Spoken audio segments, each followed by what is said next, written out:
పవన్ కళ్యాణ్ తలపండిన రాజకీయ నాయకుడు కాకపోవచ్చేమో కానీ, రాష్ట్ర రాజకీయాల్లో, దేశ రాజకీయాల్లో ఎందరికో ఆదర్శంగా నిలుస్తున్నాడు.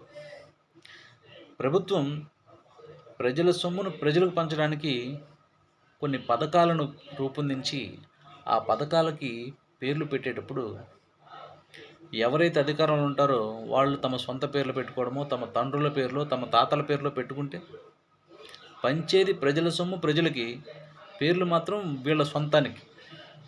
కొంచెమన్నా సిగ్గుండద్దా? అందుకే పవన్ కళ్యాణ్ గారు ఈ విషయంలో చాలా గట్టిగా నిర్ణయం తీసుకున్నారు.